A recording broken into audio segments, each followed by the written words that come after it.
Alhamdulillah, marilah kita panjatkan puji dan syukur kita pada Allah SWT. Pada saat ini kita masih diberikan kesempatan untuk senantiasa beribadah kepada Allah Subhanahu wa Ta'ala. Salawat dan salam marilah kita aturkan kepada junjungan kita Nabi Muhammad SAW. Bapak sekalian, kita pada subuh ini kita akan melanjutkan tadabbur kita di surat At-Tariq, ya, surat At-Tariq. Semoga ini adalah bagian daripada keimanan kita kepada Al-Quran yang Allah telah turunkan kepada Nabi Muhammad SAW, di mana Al-Quran ini tidaklah hanya sebagai sesuatu yang diimani, tetapi lebih itu adalah tuntutannya adalah ketika kita mengimani Al-Quran adalah kita bagaimana memahami serta menjadikan Al-Quran sebagai petunjuk hidup, menjadikan Al-Quran sebagai landasan hidup, sehingga apa yang Allah kehendaki melalui Al-Quran ini, kita ada di dalam jalan yang lurus, jalan yang diridhoi Allah SWT, jalan yang dikehendaki oleh Allah Subhanahu wa Ta'ala. Di dalam surat At-Tariq, ya, kita telah sampai ke ayat-ayat terakhir kemarin. Kita masuk ke ayat 13, ya, walaupun ayat 13 ini kemarin sudah sebagian, ya. Ini adalah bagian ketiga dari tadabbur kita di surat At-Tariq. A'udzu billahi minasyaitonir rajim. Innahu laqaulun fasl wa ma huwa bil hazl. Sesungguhnya Al-Quran itu benar-benar firman Allah. Laqaulun faslun. Pasal di sini, ya, kita kemarin membahas bahwa pasal ini adalah pemisah. Secara bahasa itu adalah pemisah, kemudian bisa jadi merinci, menguraikan, ya. Sebagaimana di dalam bahasa Indonesia udah menjadi bahasa Indonesia pasal, ya, bab pasal gitu kan. Di sini maksudnya adalah Al-Quran ini adalah benar-benar pemisah antara hak dan batil, dan Al-Quran ini benar-benar adalah sesuatu yang benar. Innahu laqaulun fasl, bahwasanya Al-Quran ini adalah perkataan yang benar, perkataan yang memisahkan antara hak dan batil. Wa ma huwa bil hazl, dan tidaklah Al-Quran itu senda gurau, ya, bahwa Al-Quran itu bukanlah sesuatu yang hazl. Kalau secara bahasa hazl itu adalah menjadi sesuatu yang main-main lah, ya, kelakar dan olok-olok. Jadi orang-orang Quraisy waktu itu menjadikan Al-Quran itu sesuatu yang diperolok-olokkan, ya, disendaguraukan, gitu. Wa ma huwa bil hazl, dan sekali-kali bukanlah sesuatu yang sendagurau. Artinya sesuatu yang disendaguraukan, yang diolok-olokkan, ya, nudihirikeun, adalah sesuatu yang kosong, ya, sehingga secara bahasa juga hazl itu bisa diartikan krempeng, ya, kurus, ya, secara bahasa. Artinya sesuatu yang nggak ada isinya, gitu, sesuatu yang nggak benar, gitu. Makanya di sini Allah Subhanahu wa Ta'ala mengatakan innahu laqaulun fasl. Dan kalau kita lihat di ayat sebelumnya, ya, Allah Subhanahu wa Ta'ala selain di awal-awal surat itu bersumpah dengan was-sama'i wat-tariq wa ma adraka mat-tariq, kalau bersumpah dengan langit dan yang datang pada malam hari, ya. Kemudian di ayat sebelum ayat 13 ini Allah Subhanahu wa Ta'ala bersumpah dengan langit juga, was-sama'i dzatir raj'i, ya, di ayat 11-nya, wal ardi dzatis sada. Allah bersumpah dengan langit yang mengandung hujan, ya, kemarin kita bahas tentang ar-raju' itu apa, wal ardi dzatis sada, dan Allah bersumpah dengan tanah yang mengandung, yang membelah dan menumbuhkan tumbuh-tumbuhan, ya. Artinya di sini Allah mengingatkan, Allah bersumpah kebenaran Al-Quran itu dengan langit dan bumi, ya, sesuatu yang dahsyat, yang agung, yang dari sisi penciptaannya itu lebih besar, ya, dari sisi dengan manusia, ya. Allah mengingatkan dengan keagungan Allah SWT, dan menyatakan bahwa Al-Quran itu adalah benar-benar suatu kebenaran. Al-Quran adalah hak. Ya. Al-Quran itu adalah yang memisahkan antara hak dan batil, dan dia adalah suatu kebenaran. Wa ma huwa bil hazl, dan bukan senda burung. Ini juga tentunya buat kita semua yang manusia, karena Al-Quran itu adalah petunjuk buat kita semua. Jangan menjadikan Al-Quran itu senda gurau, jangan menjadikan Al-Quran itu sesuatu yang seperti biasa, buku-buku biasa. Tetapi ini adalah, Al-Quran ini adalah kebenaran. Al-Quran itu turun dari Allah Subhanahu wa Ta'ala buat kita semua untuk menjadikan petunjuk seperti itu. Innahu laqaulun fasl, bahwasanya Al-Quran itu adalah perkataan yang benar. Wa ma huwa bil hazl, dan bukan senda gurau. Nah, kita dapatkan ya para mufasir ya mengatakan bahwa kata-kata innahu laqaulun fasl itu seperti Ibnu Abbas ya, sahabat Nabi SAW, dan anak dari paman Nabi SAW, dan doakan oleh Nabi untuk menjadi seorang yang paham terhadap Al-Quran. Itu mengatakan bahwa innahu hakun, ya, bahwasanya Al-Quran itu, makna pasal itu adalah hak, ya, Al-Quran itu adalah yang benar. Kemudian ada satu hadis ya, walaupun ini di beberapa riwayatnya diperbincangkan tentang kesohihannya, karena dia ada salah satu atau salah seorang di antara periwayatnya itu dianggap lemah, tetapi ini adalah lebih kepada perkataan-perkataan dari Ali ataupun dari Ibnu Mas'ud ya, bahwa ke depan itu innahu satakunu fitnah, ya, bahwa ke depan itu akan ada fitnah, akan ada cobaan-cobaan ya yang dihadapi, kemudian amal makhraj minha, dan apa solusi terhadap permasalahan-permasalahan itu gitu. Maka dikatakan bahwa di sini disebutkan bahwa ini adalah perkataan Nabi, qala kitabullah, ya, bahwa solusi permasalahan ke depan ya, menghadapi permasalahan-permasalahan, menghadapi fitnah-fitnah ya, fitnah bukan hanya sekedar fitnah fitnah bahasa Sunda ya,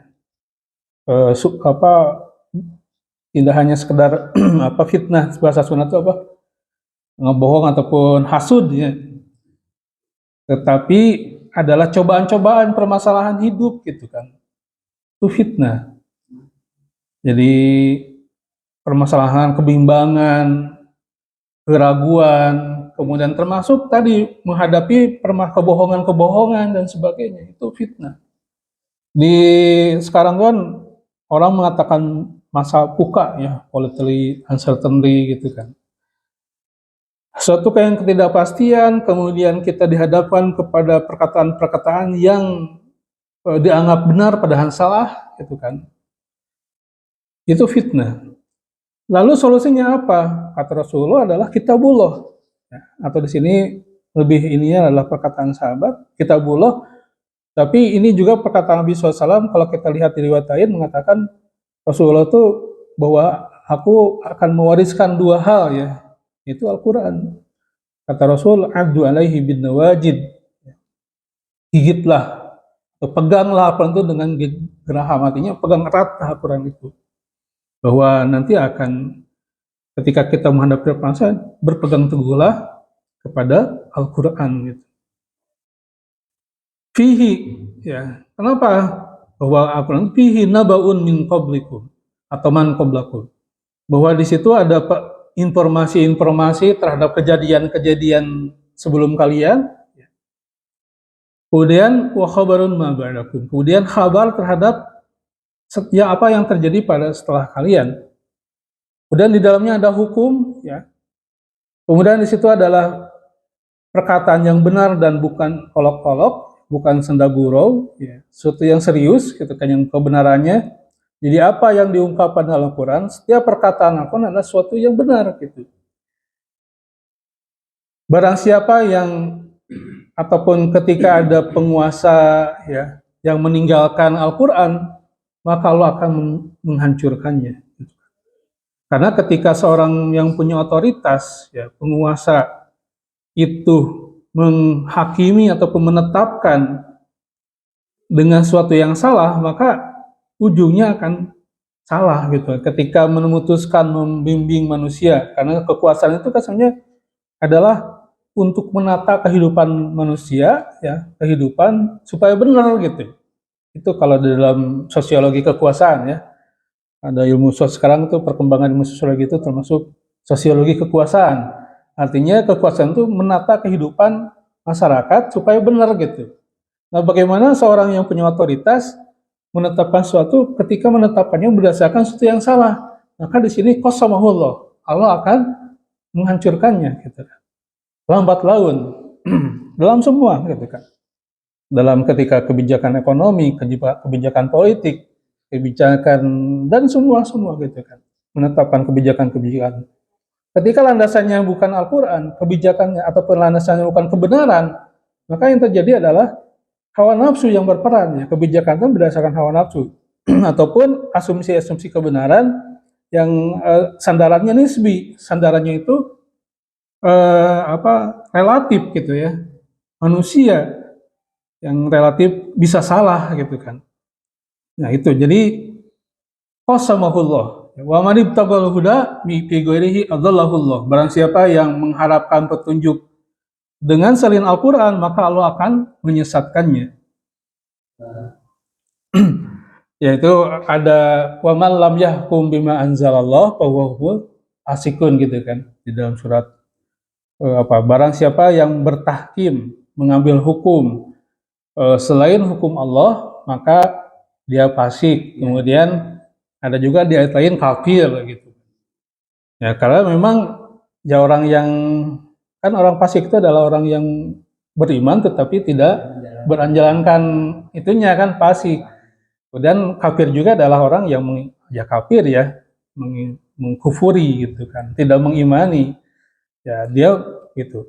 Nah, relevansinya terhadap bagaimana penerapan kita sehari-hari, alhamdulillah sebenarnya di Indonesia itu dengan ditetapkannya ya founding father kita menetapkan Pancasila, kemudian Undang-Undang Dasar itu kan. Kalau kita teliti itu semuanya itu berdasarkan iya. Makanya di Muqaddimah itu kan kata-kata semua yang pertama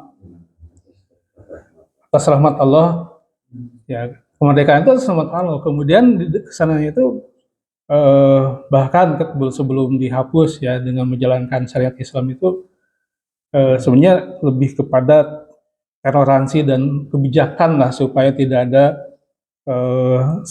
tendensius gitu bahwa agama apa negara ini berdasarkan. Jadi makanya seperti Pancasila ketuhanan yang Maha Esa gitu kan ketauhidan sebenarnya kan.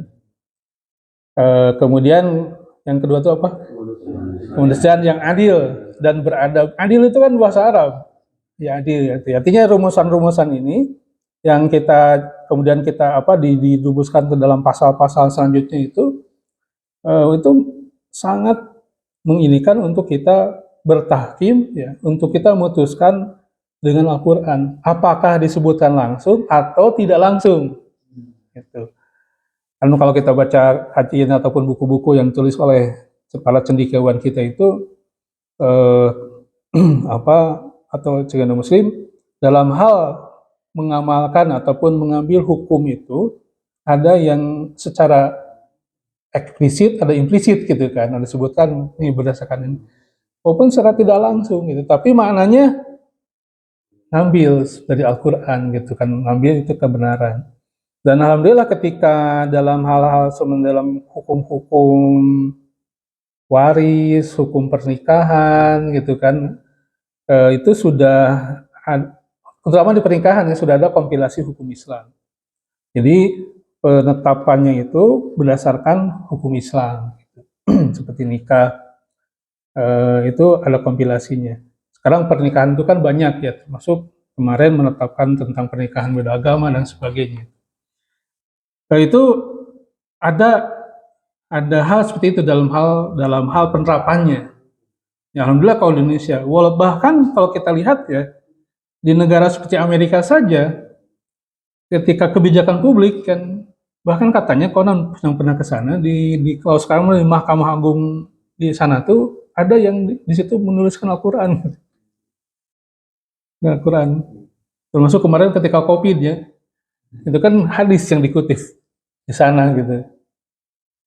Jadi dalam hal tadi tentunya eh, apa namanya tadi ya, ketika kita menerapkan, ada yang langsung secara eksplisit ya menyatakannya, ataupun secara implisit. Itu dua-duanya sih sama mengamalkan gitu kan, bertahkim gitu, sama bertahkim seperti itu. Ya mudah-mudahan makanya kita tuh dalam hal eh, menjaga ya, karena bahkan sempat diskusi, saya mengikuti beberapa diskusi terhadap pembahasan eh, dasar-dasar negara kita gitu kan, sehingga disebutkan adalah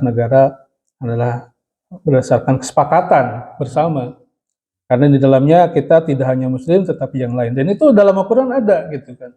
Pertama, di dalam secara eksplisit di dalam Al-Quran, ketika kita dalam kehidupan berbeda keyakinan, itu di dalam surat Al-Mumtahanah ya, di dalam surat apa? Itu apa namanya? Di situ Allah SWT bahwa la yanhaqumullahu 'anil ladzina apa lam yuqatilukum wa lam yukhrijukum min diyarikum an tabarru wa tuqsitu ilaihim.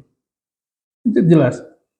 Jadi Allah Subhanahu wa taala tidak melarang kalian berbuat adil dan berbuat baik terhadap orang-orang yang tidak seiman dengan kalian, tetapi mereka tidak memerangi kalian dan tidak mengusir kalian dari negara, untuk berbuat baik dan berbuat adil. Iya, itu ada dalam, itu jelas itu. Ya artinya kita dalam hal hidup bersama sudah diatur Al-Quran. Kemudian secara prakteknya, bagaimana dulu Rasulullah SAW menghadapi ketika di Madinah? Ya, di Madinah itu ada orang Yahudi, ada orang Nasrani, ya, ada Majusi, ada terutama kalau musyrik ini ya, artinya agama-agama yang dulunya Samawi gitu kan, berdasarkan ada nabinya. Itu ada piagam Madinah yang disebutnya oleh para sejarawan, ya, di mana piagam itu kesepakatan untuk hidup bersama. Ya, barang siapa yang mengganggu satu sama lain, apakah yang pertama melakukannya orang Muslim ataupun sebaliknya, maka akan ditindak. Dengan penerapannya hukum kisos dalam kehidupan bermasyarakat di Indonesia. Nah itu tuh yang kadang-kadang sensitif. Kita dalam hal penerapan kisos itu apa namanya? Ya kalau kita baca fikihnya itu melalui pengadilan dan bukti-bukti yang jelas gitu. Dan ada tahapan-tahapannya. Kalau di dalam Islam itu mencuri aja dipotong. Iya, iya, ada di fikihnya sudah dibahas. Nah, implementasinya di kita itu memang, nah itu perlu apa namanya? Perlu, makanya kita dalam hal memilih para penetap kebijakan itu harus yang itu dari situ ya. Kalau kita sekarang dengan sistem yang dipakai, sistem trias politikal gitu kan, ada legislatif, ada eksekutif, ada yudikatif, itu kan kita seluruh yang milih kita semua lah pada dasarnya ya. Makanya kita dalam itu, jadi kalau kita di situ kan bicara politik ya, makanya kita sebenarnya Islam itu sangat penting, sangat berkepentingan dengan politik. Kenapa? Ya tadi ketua itu kan untuk mencapai kekuasaan. Dan ketika kekuasaan tadi, targetnya itu kan kalau di dalam sosial kekuasaan adalah untuk menata kehidupan dengan baik gitu kan. Nah itu, maka yang kita pilih itu adalah seorang yang baik, seorang yang akan tadi bertahkim dalam Al-Quran gitu, atau bertahkim dengan kebenaran. Gitu. Karena kita lihat ya dalam perkembangan ataupun dalam sejarah itu, semuanya itu ya, orang-orang ataupun ketika kekuasaan itu adalah bagian daripada misi dari baik itu sifatnya perorangan ataupun kelompok. Gitu. Itu tidak baik seperti ini. Jadi ini hadis ini, barang siapa yang apa namanya ibtagul huda, ya, barang siapa yang mengharap petunjuk bukan selain Al-Quran, Allah akan sesatkan. Karena Al-Quran itu hablul matin, kemudian adz-dzikrul hakim, ya, pengingat yang bijaksana, dan dia adalah sirotol mustaqim. Makanya di sini sebut ada jabar, ya, orang yang punya kekuasaan itu, ya, ketika tidak memutuskan ataupun tidak keluar pada Al-Quran, maka Allah akan hancurkan. Karena ketika keluar daripada batasan-batasan ini, Allah akan tentunya kehancuran, ya, karena ini fitrah, ya. Al-Quran itu fitrah. Kemarin dari sisi psikologi, ya, oleh Dr. Heri, ya, kemarin dibahas dalam surat Ar-Rum itu. Jadi fitratullah allati fataran nas 'alaiha. Kenapa? Karena Islam ini adalah fitrah, merupakan fitrah namanya hak asasi, ya. Fitrah itu adalah diterangkan di kalimat selanjutnya, fitrah allati fataran nas 'alaiha la tabdila li khalqillah. Ini adalah fitrah Allah di mana manusia diciptakan di atas fitrah tersebut. Artinya aslinya kita tuh beragama. Aslinya kita tuh berislam. Makanya ruh kita itu di ayat lain mengatakan alastu birabbikum, ya qalu bala syahidna. Jadi ketika kita dalam rahim ataupun masih kita di ruh kita di dalam itu, alastu birabbikum, tanya, bukankah aku Tuhan kalian? Qalu bala syahidna. Betul, kami telah bersaksi atas hal itu. Makanya dalam surat Ar-Rum itu fitratallah allati fataran nas 'alaiha la tabdila li khalqillah dzalikad dinul qayyim, gitu kan dalam surat itu. Karena ini adalah fitrah Allah, tidak ada perubahan dalam fitrah hal tersebut, ya. Bahwa manusia itu diciptakan berdasarkan fitrah tersebut, dan ini dzalikad dinul qayyim, itulah agama yang lurus. Ini udah jelas sebenarnya. Arti fitrah itu ya kalau kita ini kan ya lauk hidupnya di lauk dia cai gitu ya. Itu fitrahnya, lawan kalau arti cai ya ngap gitu. Insan. Gitu. Jadi seperti itulah fitrah Allah. Karena manusia itu diciptakan berdasarkan. Jadi ketika keluar pada itu ya akan sesat, akan mati lah gitu, akan hancur, ya. Gitu. Nah, itu melihat ya ini adalah satu fitrah, dan para filosof juga dalam buku, saya lupa lagi siapa ya, bukan Aristoteles atau siapa ya, atau Socrates atau siapalah, yang para ekonom itu sendiri bahkan katanya, nggak tahu, saya pernah dengar seperti di Das Kapitalnya Karl Marx itu sendiri dibahas tuh kalau memang pakai bunga itu ya candu, racun lah gitu kan, candu ekonomi. Racun. Bahkan di dalam Al-Quran itu dikatakan seperti yatahobbatu min syaitanu minal masi, gitu kan, seperti orang yang kerasukan setan gitu kan. Oh ya gila lah gitu kan, random gitu. Kita dapatkan ketika ada kasus kemarin di Amerika terjadi apa gitu kan, karena suku bunga dan sebagainya, makanya yang terdampak itu sistemik kan gitu. Karena makanya ketika krisis ekonomi dulu tuh ya 98, yang tidak banyak terdampak itu bank berbasis syariah gitu ya, gitu. Karena tidak pakai suku bunga. Gitu. Ya kita lanjut. Jadi agama ini adalah fitrah. Maka di sini juga dikatakan bahwa inna sami'na Qur'anan ajaban yahdi ila rusyd, gitu. Jadi orang bangsa jin saja mengatakan bahwa Quran adalah Qur'anan ajaban, adalah sesuatu yang ajib gitu kan. Yahdi ila rusdi, yang memberikan petunjuk ya, atau membawa kepada sesuatu yang lurus gitu. Rusdi. Man qala bihi shadaqa wa man hakama bihi adl, gitu kan. Barang siapa yang berkata dengan Quran adalah pasti benar, barang siapa yang berhukum dengannya pasti adil, gitu kan. Barang siapa yang beramal dengannya akan diberikan pahala, barang siapa yang memberi petunjuk ya akan membawa petunjuk kepada siratim mustaqim, kepada jalan yang lurus, gitu. Itu dikutip nih hadis ini di beberapa tafsir ya, oleh As-Suyuti di Ad-Durrul Mansur fi Tafsir Al-Maksur, kemudian oleh Mustafa Al-Maraghi ya, Ahmad Mustafa Al-Maraghi dalam kitabnya Tafsir Al-Maraghi, yaitu juga dikutip. Tadi ya di sini ada setidaknya ada 4 ya kalau dari sisi riwayatnya yang perbincangan, tetapi dikuatkan oleh beberapa riwayat yang perkataan Ali dan Ibnu Mas'ud, sehingga memang yang disampaikan itu adalah benar gitu. Nah ini kebenaran Al-Quran ya, kita juga mendapatkan bagaimana Al-Quran ini di dalamnya adalah banyak kebenaran-kebenaran ya, ada masalah akidah ya, semuanya dikaitkan kepada Allah Subhanahu wa taala ya, tauhid kepada Allah Subhanahu wa taala.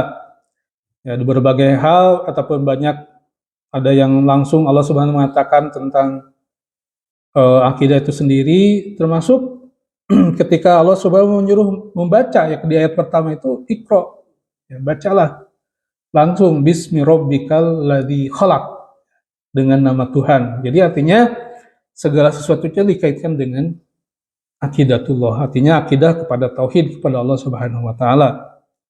Kemudian ada juga yang banyak seumpama menyatakan Allah Subhanahu wa taala bahwa dosa yang paling besar itu ketika mensyirikatkan Allah Subhanahu wa taala, musyrik gitu ya. Itu disebutkan langsung di dalam surat An-Nisa, dan itu tidak akan bisa masuk surga ya, dan tidak akan diampuni ketika dosa syiriknya itu, ketika musyriknya itu tidak taubat jadi ketika hidupnya, maka Allah tidak akan mengampuni, dan Allah akan mengampuni dosa-dosa selain syirik. Innallaha la yaghfiru ayyushraka bihi wa yaghfiru ma duna dzalika liman yasha wa may yusyrik billahi faqad iftara isman 'azima. Ya. Sesungguhnya Allah tidak akan mengampuni dosa syirik dan mengampuni dosa-dosa selain syirik bagi orang yang Allah kehendaki. Barang siapa yang musyrik kepada Allah, maka dia telah membuat satu dosa yang besar gitu kan, dosa yang besar. Alhamdulillah ya.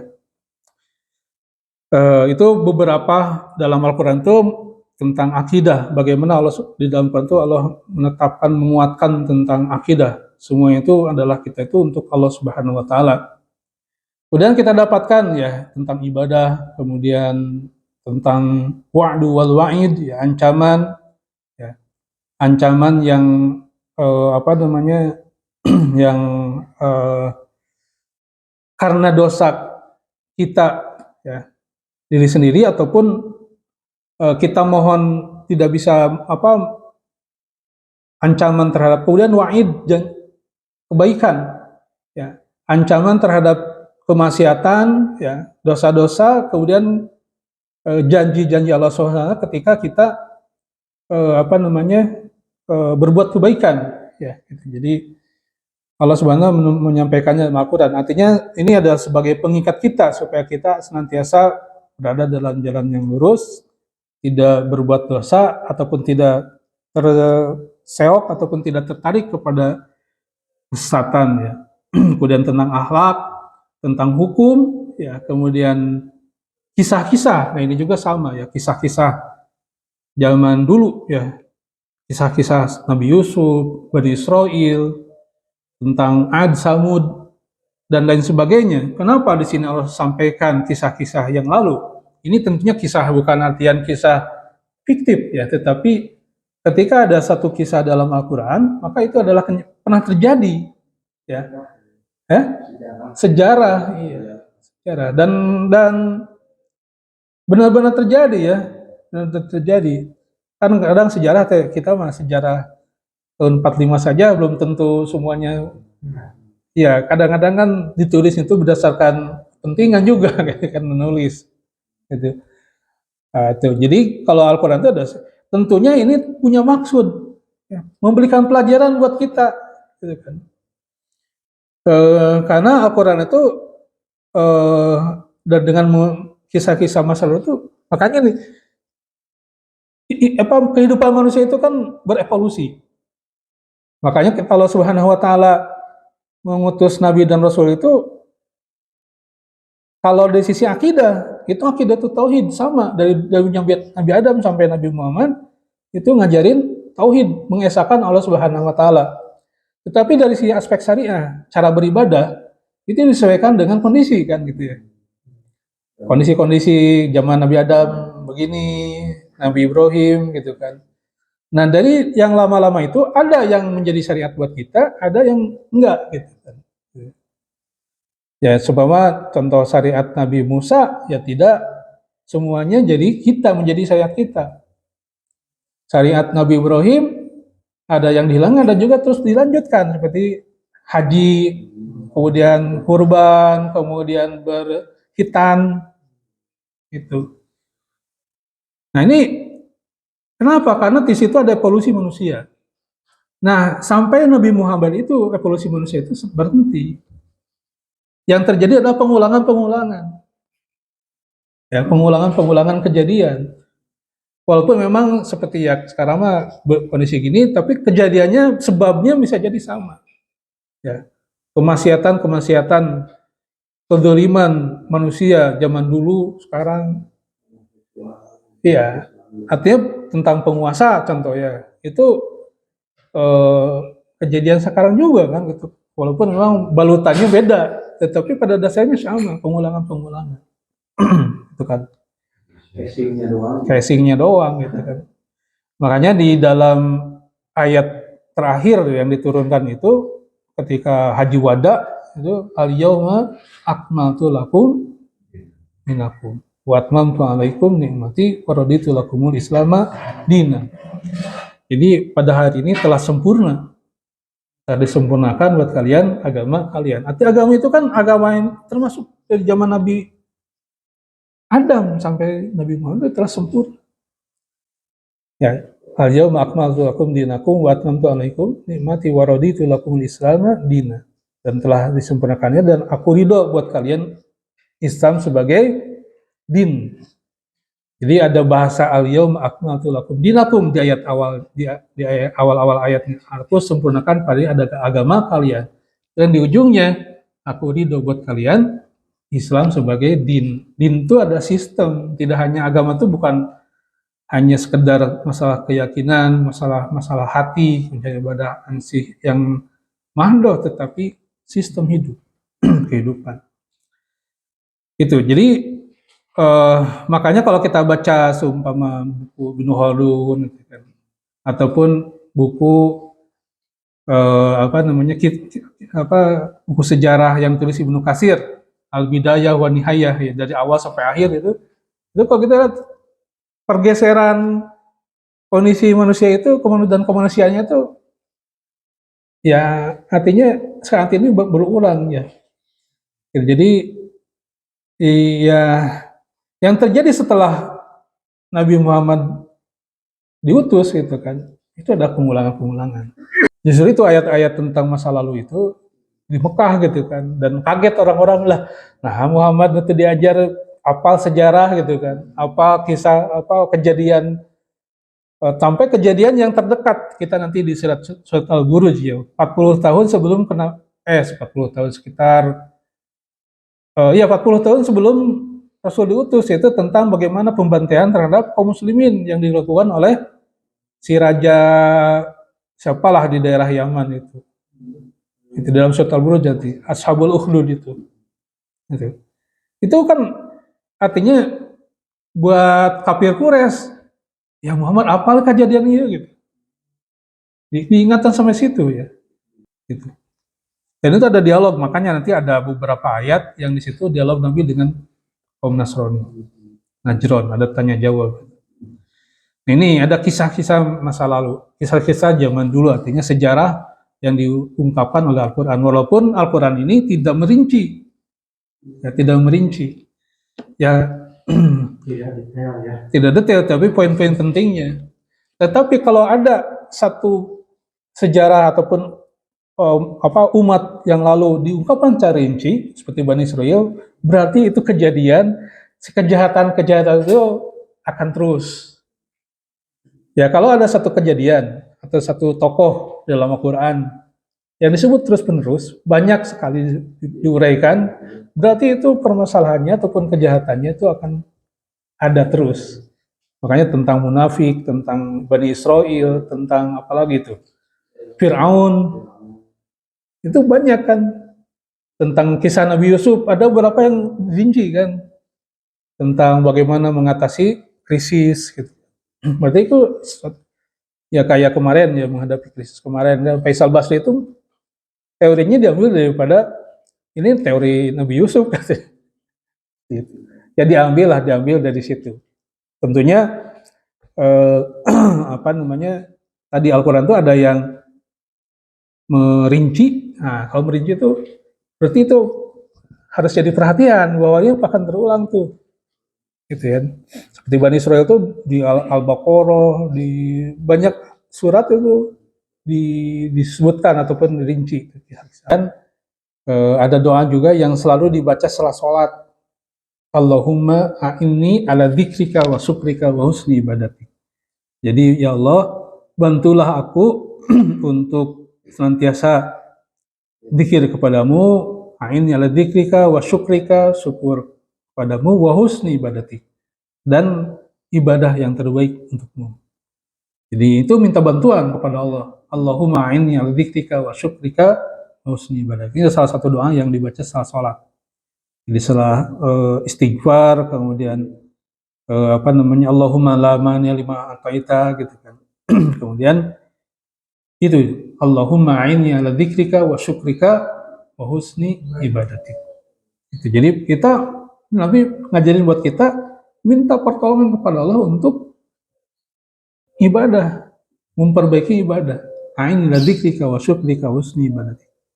Jadi dengan musyrik ya, kita juga dengan musyrik kita mohon ampunan dari musyrik, mohon perlindungan atas musyrik yang kita ketahui, kemudian mohon ampunan atas musyrik yang kita tidak ketahui. Jadi doa-doa Rasulullah itu mewariskan doa-doa yang memang salah satunya adalah ketika kita tidak berdaya berhadapan dengan kehidupan, gitu kan. Yang kadang-kadang kita terseret kepada kemaksiatan, terseret kepada kemusyrikan, ya itu. Oh, 1 menit lagi.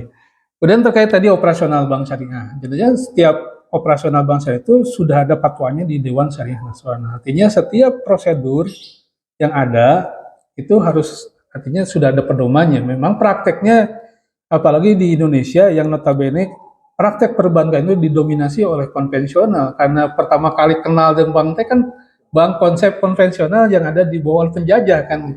Dari kita merdeka sampai tahun 90 yang notabene sudah muncul bank muamalat gitu ya. Itu masyarakat kita itu dididik dengan ataupun berhadapan dengan bank itu dengan bank konvensional. Kemudian kaitan dengan ada fakta-fakta praktek bank syariah belum sesuai ataupun masih dinilai, tapi itu penilaiannya kadang-kadang subjektif dan tidak ada praktek-praktek bank syariah yang secara prakteknya sama, tetapi berdasarkan akad yang beda. Contoh seperti cicilan konsumtif yang berakad merubah itu kan berakad jual beli. Ketika praktek angsurannya bisa saja sama dengan praktek cicilan bank berdasarkan bunga lah seperti itu. Tapi diawali dengan akad jual beli gitu kan. Ketika kita beli rumah, beli mobil, yang kita terima adalah mobil dan rumah, bukan seperti saya waktu itu beli ke Pak Warno beli rumah, kan saya gak punya uang cash untuk lunasin. Ya udah saya ke bank syariah waktu itu kan. Nah, itu akadnya merubah gitu kan. Jadi fix harga saya beli, jadi Pak Marno atau bank seolah-olah bank beli dulu ke Pak Marno, kemudian bank menjual ke saya dengan harga jual bank. Seperti itu. Ada juga begitu. Ada juga yang kayak kasus ramai waktu itu kan, mencak-mencak. Itu akadnya merubah, akad jual beli. Ketika jual beli itu harga jual itu udah gak bisa berubah. Harga jual itu kalau dari sisi ini sudah pokok plus keuntungan bank lah, kira-kira seperti itu. Sehingga yang diangsur itu ketika ngangsur hitungannya itu berapapun gitu kan, itu bisa jadi hitungannya itu kalau dipisah itu pokoknya belum, tapi baru keuntungan saja yang diambil. Sehingga wah kenapa masih terubah-ubah ya pokoknya. Padahal dalam ketika udah akad jual beli itu gak ada pokok margin buat nasabah, karena buat nasabah itu harga penjualan seperti itu. Ada juga yang memang praktek yang belum sempurna gitu kan, karena masih ada kesulitan-kesulitan apakah sumber dari nasabahnya ataupun karena sistem. Contoh, seumpama ada yang nyimpen deposito, dia pengen si bagi hasilnya itu tidak lebih kecil, bahkan lebih besar dari ini ya konvensional atau BI rate. Ada seperti itu kukuh gitu kan. ini kan syariah gitu. Akhirnya karena kepentingan ini sehingga ya sudahlah ada pakai dengan nisbah khusus spesial. Itu kadang-kadang itu sama dengan konten. Makanya perlu ekosistem seperti itu. Nah, praktek-praktek yang kadang-kadang salah itu memang karena beberapa kondisi itu, Pak. Perlu perbaikan lah memang, karena sesuatu itu ketika kita tidak melaksanakan secara utuh, sempurna, maka jangan ditinggalkan juga, tetapi terus dilakukan improvement, perbaikan-perbaikan, kondisi. Kemudian di praktek, kenapa kok terjadi di tempat yang notabene non-muslim yang lebih terpraktekkan daripada, itulah mungkin kelemahan kita. Jadi kalau saya tadi bilang ya bahwa orang yang non muslim ketika mempelajari Islam dia benar-benar wah ini real nih, ini lebih fair gitu kan, sehingga dia melaksanakannya juga fair juga gitu. Baik, ini kita waktunya sudah habis ya, sudah waktu ke Isyraq Suruk ya. Kita akhiri saja, semoga bermanfaat. Lebih kurangnya mohon maaf. Walau alam bisawab. Billahi taufiq. Assalamualaikum warahmatullahi wabarakatuh.